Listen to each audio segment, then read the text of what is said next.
Natitikilan kayo, ha? Siguro ngayon iniisip nyo, kaya siguro maganda yung si Andrea, yung aking anak, dahil may pinagmanahan. Pogi ako, di ba? Hindi yan ang iniisip ko eh. Ang iniisip ko, malakas ang loob mo. Kaya siguro malakas din ang loob ng anak mo na patulan ang anak ko. Ayan! Yan! Nahuli ko rin kayo. Ha? Kaya ako nandito. Dahil ayoko, hindi pwede sa akin yung may nangaapi sa aking anak over my dead body. Sino ba nangaapi? Walang inaapi dito.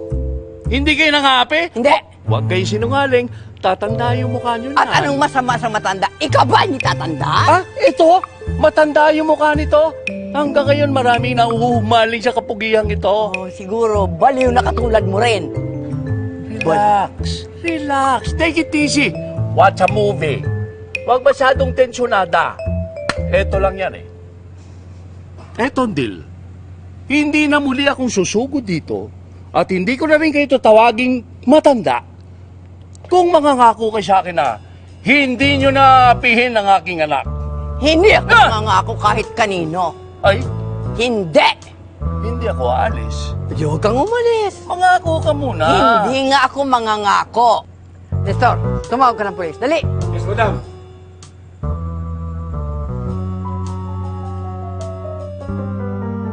Ayaw mo umalis? Pues hintayin natin ang pulis. Mangako muna kayo tsaka ako aalis. Hindi nga ako mangangako. Ang kulit mo eh. Ay, hindi ako aalis. Hintayin natin ang pulis. Okay. Okay.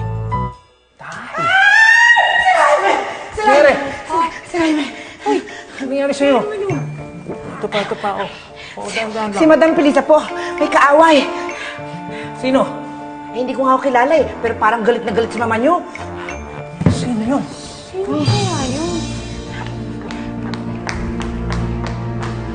Ang tamis pala nito. Pero kaya na. Sir! Asan sila? Oh. Ma! Oh, Andrea. Pa, kayo po ang tatay ni Andrea? Mm-hmm. So it's true. Tatay mo ang mayabang na to? Teka, hindi ako mayabang. Kayo mayabang. Kayo yung nangaapi sa aking anak. Ay, hindi. Walang gumagawa sa akin nun pa. Teka, ceasefire muna tayo. Ceasefire. Jaime, Ma'am Felisa, tatay ko po si Conrado. Pa, si Jaime, fiancé ko, at ang kanyang mama si Ma'am Felisa. Patrat, kamusta po kayo? Si Jaime po. Kumusta ka? Buti po. Pareho tayo, ha? Pareho tayong mga gopings. Kaya lang ito, mukhang nangangagat ito. Hoy! Anong tingin mo sa akin? Aso? Gaya! Ano ka ba? Huwag ka nang kumuha ng iskandalo dito. Pasensya na po.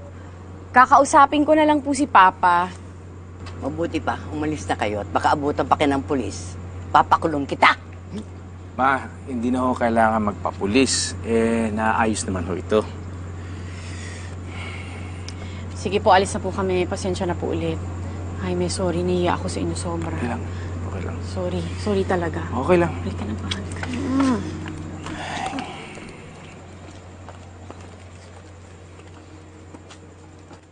Jaime, bakit ka pumayag na bastusin ako ng lalaking yan? Ma, relax. This is just a misunderstanding, okay? Kinakampihan mo pang hudlom na yun? Kay babaeng tao ko? Relax, okay? Sinabi naman niya, kakausapin niya ang tatay niya, alright? And I trust her. Well, I don't. I don't trust her at all. Bakit ganun? Yung mga anak ko, pinagkakatiwalaan siya. Mga anak. Madaling utuin ng mga anak. Kung anong sasabihin mo, susunod sila. Bakit si Cheska ba? Naniniwala? Aber?